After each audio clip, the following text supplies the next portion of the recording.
Alors, on continue notre petite promenade sur la question de l'élevage. Donc, on a vu avec Marie un bout de l'histoire, on a vu avec Yvette Verret un point de vue beaucoup plus global et beaucoup plus géographique, j'allais dire. On accueille Bertrand Patenôtre. Alors, je ne sais pas trop dire s'il est agriculteur, céréalier, polyculteur élevage. Enfin, j'aime pas beaucoup les cases et les boîtes. Donc Bertrand Patenôtre, je suis agriculteur dans l'Aube, sur une exploitation de 176 hectares de grandes cultures, les cultures auboises. Et j'ai réintroduit sur cette exploitation, il y a en 2007, un élevage de brebis pour faire de l'agneau viande. Alors justement, c'est pour ça qu'on est ensemble, c'est que d'une manière générale, on constate une végétalisation, une tendance à la végétalisation en France, assez inquiétante, qui peut avoir des effets très gênants. Et précisément, Bertrand, toi tu as, on va se tutoyer parce qu'on se tutoie naturellement, toi tu as installé, tu as fait l'inverse, c'est-à-dire que tu es venu, toi qui es un gros céréalier, c'est Henri de Benoît qui disait ça, je crois, il n'y a pas de petits céréaliers, il n'y a que des gros céréaliers.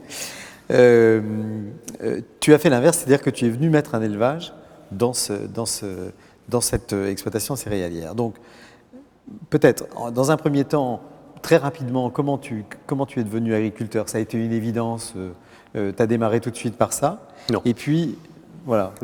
Non, moi j'ai 51 ans. J'ai fait des études d'ingénieur à Beauvais jusqu'en 1985. J'ai travaillé un petit peu à l'extérieur en conseil agricole ou en bureau d'études pendant quelques années. Et je suis devenu agriculteur en reprenant des parts de mon père dans un GAEC en 1994. Alors, dans ce GAEC, il y a peut-être un mot sur le sol, mais on va y revenir. Dans ce GAEC, il y a un essai de semoir direct, parce que en fait, vous connaissez quelqu'un qui importe les semoirs. Vous allez faire un petit essai, et quand toi, tu vas t'installer sur ton exploitation à toi, tu vas attaquer ça bille en tête. Pour quelle raison? Tout à fait. Donc en 96, je crois, on commence à faire quelques essais de semi-direct au niveau du GAEC. Et en 98, le GAEC est séparé. Un semi-direct, c'est on ne fait pas de labour, on sème directement. On sème directement dans les résidus et plus tard dans les couverts. Donc je fais des essais en 96 et en 98, le GAEC est séparé en 2 ERL. Et moi, je pars à fond dans ce genre de technique. Tout ce qui est donc autour du semi-direct sous couvert, végétal. Donc j'arrête progressivement le travail du sol. Mais quelle était la motivation par souci, La motivation au départ, elle était purement et bêtement économique. Réduction des puissances. J'ai une partie de mon exploitation qui est en Champagne humide, donc dans les argiles fortes. À l'époque, 200 chevaux, 6 fers, on ne laboure pas 1 hectare à l'heure. Derrière, on a des parpaings aussi gros que les pierres qui sont là-haut. Terre très lourde, très dure. Très dur, très beaucoup plastique, il faut attendre qu'il gèle, ou que ça sèche. Donc on repasse, on affine un peu et on finit par arriver à semer. En semi-direct, on se libère de tout ça. Et puis, petit à petit, j'étudie, je me renseigne, je vais voir ce genre de technique et j'introduis les couverts végétaux, j'introduis ce genre de choses, j'élargis la rotation.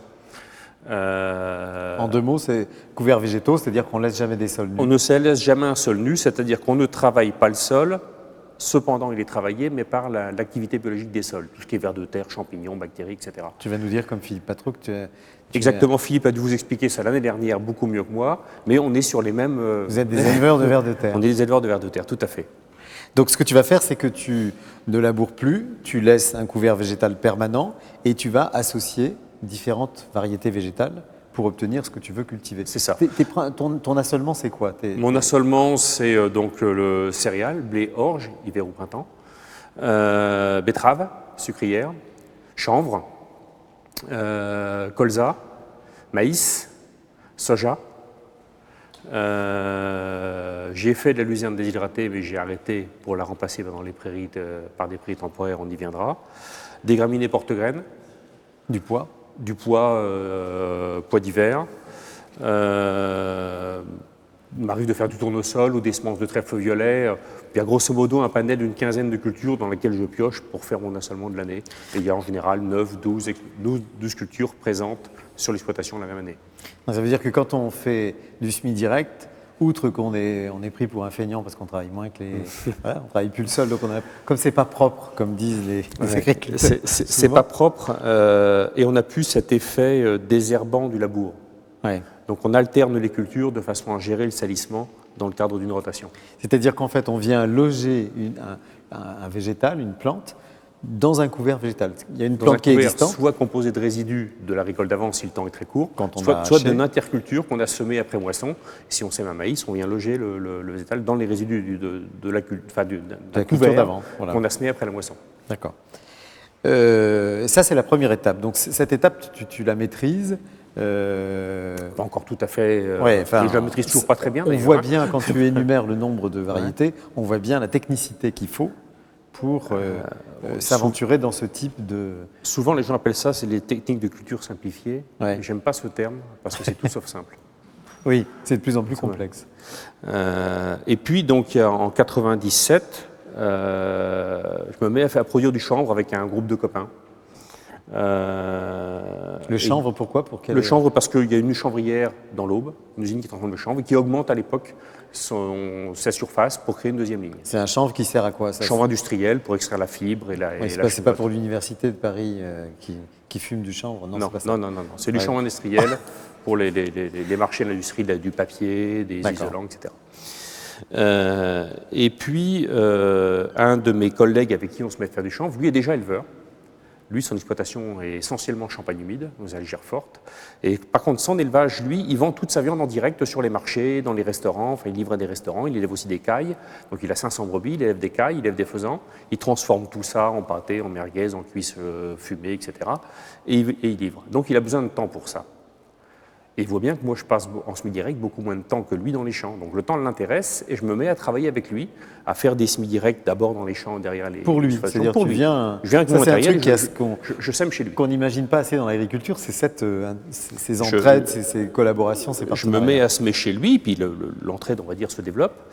Et il y a un moment où on travaille ensemble, souvent avec du matériel à moi ou du matériel qu'ensuite on a acheté en Cuma. Mais sur mes préconisations, il mène sa ferme, on va dire. Il me demande, avant de faire qu'est-ce que je fais, j'ai telle culture, je veux passer à telle autre, qu'est-ce que je fais, qu'est-ce que je sème, comment je m'y prends. Donc on fait ça ensemble. Et ce qui m'agace prodigieusement, c'est qu'il a toujours des meilleurs résultats que moi. C'est énervant. Ça, je connais. Je vois ces sols évoluer beaucoup plus vite que les miens. Et la composante qui diffère entre nos deux exploitations, c'est l'élevage. Tu en arrives évidemment à ça. J'en arrive à ça. Et puis, parallèlement à ça, moi j'ai pris entre-temps des responsabilités dans la filière chanvre. Je me retrouve président de la Fédération nationale des producteurs et plus tard de l'interprofession. Et donc, je suis absent une ou deux journées par semaine de l'exploitation. Et il n'y a personne quand je ne suis pas là. Et donc, je veux créer un complément d'activité pour embaucher quelqu'un. Avoir quelqu'un qui t'aide à avoir quelqu'un sur l'exploitation. Mais pour le rémunérer, il faut rentabiliser un peu plus. Il faut que je crée un complément d'activité. Et donc je réfléchis en 2006 à créer un élevage de moutons, donc de brebis allaitantes. Et je crée l'élevage en 2007. Et alors, ce qui est fou, c'est que tu as un système qui est déjà très complexe et tu vas venir mettre un élevage qui lui-même a des contraintes. C'est-à-dire qu'on imagine que tu puisses mettre un bâtiment avec des brebis dedans et des brebis qui sortent jamais. Non. En fait, c'est pas du tout ça que tu vas pas faire. Du tout. Non, les brebis, l'idée des brebis, c'est de valoriser des choses que je ne valorise pas avant. Les couverts végétaux, un couvert végétal, on monte des fois 12, 13 tonnes de matière sèche. Bon, on n'y arrive pas tous les ans, mais couramment, 3 ou 4 tonnes, ça c'est très courant. De matière sèche hectare, donc ça donne une végétation, il faut ressemer derrière ou le détruire. Les brebis, donc ce qu'on fait, c'est qu'on le broie. On broie ou les détruit chimiquement, les brebis pâturent ça très bien. D'accord. J'ai les pailles de graminées. Je produis des graminées porte-graines, j'ai les pailles, j'ai les repousses. Les brebis pâturent ça aussi. Donc en fait, je mets les brebis dehors, là où il y a à manger, et plutôt que de rentrer le fourrage à la bergerie, c'est les brebis qui sortent, c'est quand même bien plus simple. Et alors, ces brebis qui sortent et qui sont dehors, elles vont fertiliser ces fameux sols. Tout à fait. Une brebis, c'est une barre de coupe à l'avant avec un épandeur à l'arrière. Une barre de coupe à l'avant avec un épandeur à l'arrière, c'est une jolie image. Donc, est-ce que tu peux nous raconter comment, dans la complexité, comment sont alimentées ces brebis? C'est-à-dire, qu'est-ce qu'elles mangent par rapport à ce que tu cultives, qu'on ait une idée et qu'on imagine Alors, comment est faite l'exploitation. En fait, je travaille en système intensif, voire très intensif. Moi, j'arrive cette année, j'espère arriver à sortir 2 agneaux par brebis présents sur l'exploitation en 2012, un peu plus même, j'espère. Il reste 2 agneaux là, j'en ai pas au bout. Mais alimentées de façon extensive. C'est-à-dire que les brebis, elles sont, alors soit elles sont à l'intérieur, les périodes d'agnelage se passent toujours à l'intérieur, Oui. et les périodes d'allaitement, sauf pour l'allaitement d'automne, où là je sors les brebis dans la journée, je les ramène à l'été la nuit. Donc à l'extérieur, elles mangent des couverts végétaux. C'est-à-dire tout Ce que j'ai semé après moisson, voilà. et en attente après moisson, si c'est une culture de printemps, un chanvre ou un maïs, on a jusqu'au mois de février, mars pour préturer ça. Donc ça, là, tu vas planter... là, je vais semer des couverts végétaux d'une dizaine d'espèces, des légumineuses, des graminées, des crucifères, tout ça mélangé. Des mélanges, voilà. Et elles vont pâturer Elles vont ça. pâturer tout ça. J'ai remplacé dans mon assolement la luzerne déshydratée par des prairies temporaires, dans lesquelles il y a des légumineuses. Donc à partir de maintenant, aujourd'hui, je n'ai pas une brebis en bergerie, tout le monde est dehors sur les prairies. Elles vont passer sur les couverts selon la date de moisson. On est plus parti pour début septembre, voilà, cette année. Mais elles vont être dehors jusque sur les pâtures avant. Il y aura entre deux peut-être les repousses de graminées à pâturer. Au mois d'août, on va rentrer une partie qui vont annuler et qui vont ressortir à peu près immédiatement, quand l'agneau, 15 jours, 3 semaines, manger dans la journée dehors et revenir à l'été la nuit. En novembre, une autre partie va rentrer pour être en bergerie. Et celles du mois d'août, elles seront ressorties et resteront dehors une bonne partie d'hiver. Cette année, elles sont rentrées au mois de fin février. Et en bergerie, elles sont alimentées avec des pulpes de betterave. Je suis producteur de betteraves. Donc les pulpes, je les récupère à la sucrerie pour les stocker dans des silos humides. Enfin semi-humides, elles sont à 30% de matière sèche, comme un ensilage. Oui. Ouais. Et on les nourrit avec ça, des pois que je produis et de la paille de céréales. Je ne fais pas de foin. Les sources de protéines, donc c'est ça. Les sources de protéines, c'est mes pois, c'est des tourteaux de colza. Je suis producteur de colza et je réachète des tourteaux de colza. Et cette année, je réintroduis le soja que j'avais arrêté pendant quelques années. Là, je réintroduis le soja pour essayer le soja en graines crues dans l'alimentation des brebis en période de lactation. Autrement dit, ce que tu viens de faire, c'est que tu avais besoin de temps.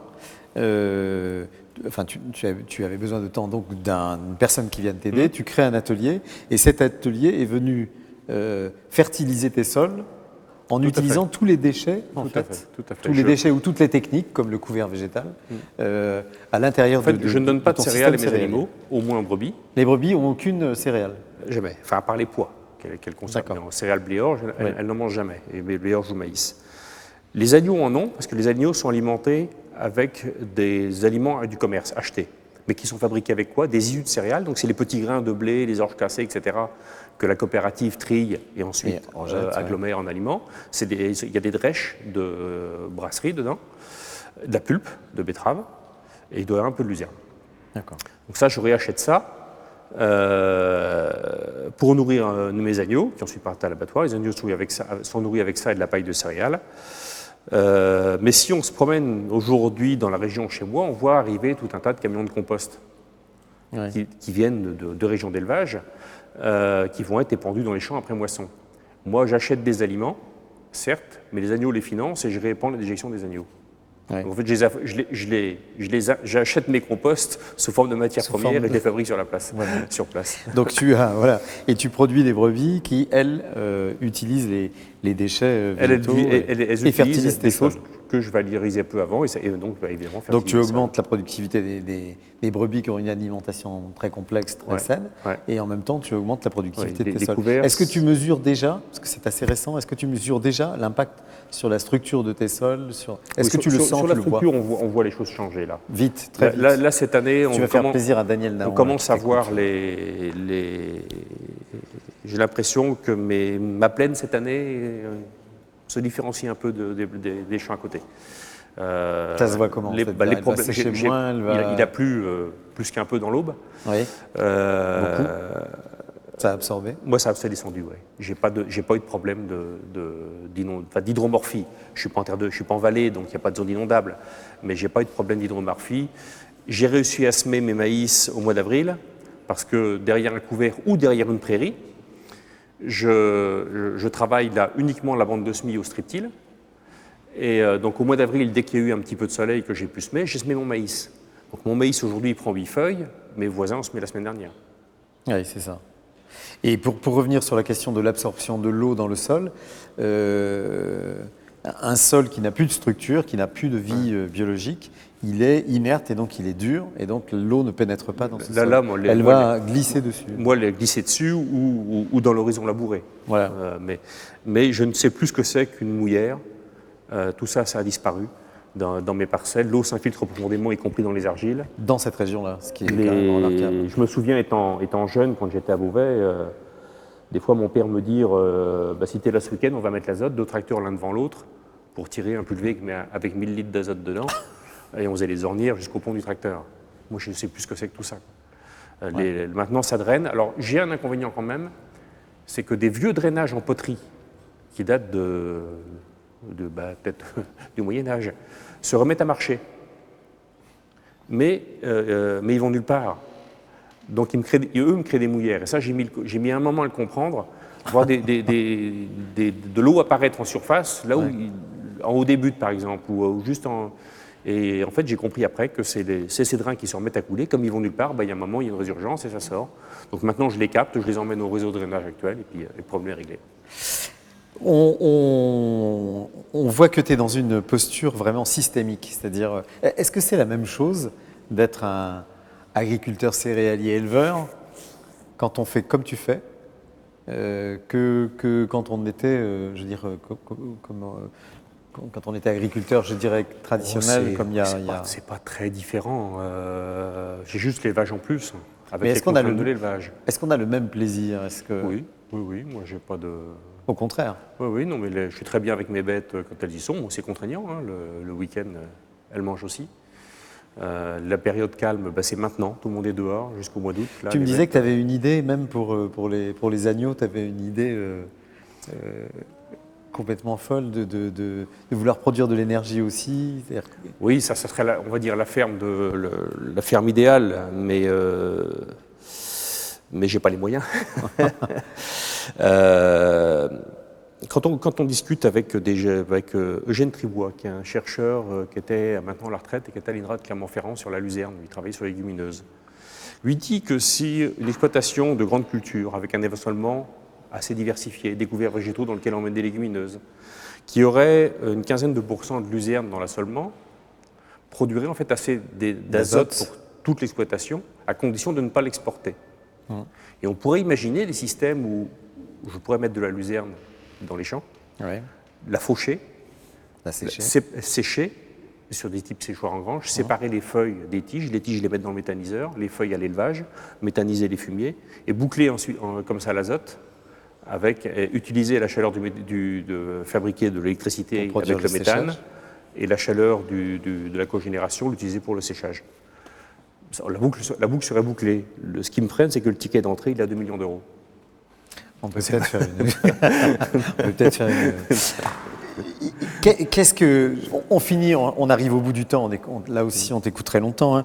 Il y a une chose que j'ai trouvée pleine de sens, c'est, moi je suis stupéfait par l'intelligence du système, par son côté systémique, par cette grande variété, par quand tu sèmes des prairies pour ces fameuses brebis, tu mets des associations variétales très complexes. Je mets systématiquement plusieurs trèfles, blanc, violet, lotier si j'en trouve et si le terrain s'y porte. En chemin on va penser au sainfoin, chicorée fourragère et dactyle fétucre. Ce qui est merveilleux, c'est que là, on voit que tu réinstalles de la biodiversité, hein, qui est appelée par beaucoup de gens. Il y a une petite question, une dernière question, on finit là-dessus. Je t'avais dit, mais qu'est-ce qui t'empêcherait Philippe, je lui avais dit, mais voilà, c'est génial de faire ce que tu fais. Il disait, oui, depuis que je fais comme ça, j'ai plaisir à me lever le matin. Et mais c'est vrai. Voilà, j'ai beaucoup de plaisir à me lever le matin parce que j'ai envie de découvrir, d'échanger, d'expérimenter. Toi, tu m'as dit, j'ai une seule inquiétude. Ouais, elle est récente. C'est le loup. Elle est récente, c'est l'arrivée du loup dans l'Aube. Le loup est à 25 km de chez moi. Enfin, aujourd'hui, c'est pas le loup, c'est un grand canidé. Enfin, ceux qui l'ont vu, c'est un loup. Il y en a eu dans les Vosges, il y en a en Haute-Marne maintenant. Et toi, On ton est exploitation, elle est en frontière bordure d'une forêt, en fait. Moi, j'ai la forêt d'Orient qui est au pied de chez moi. Mon système ne tient pas s'il y a des loups qui viennent dans le secteur.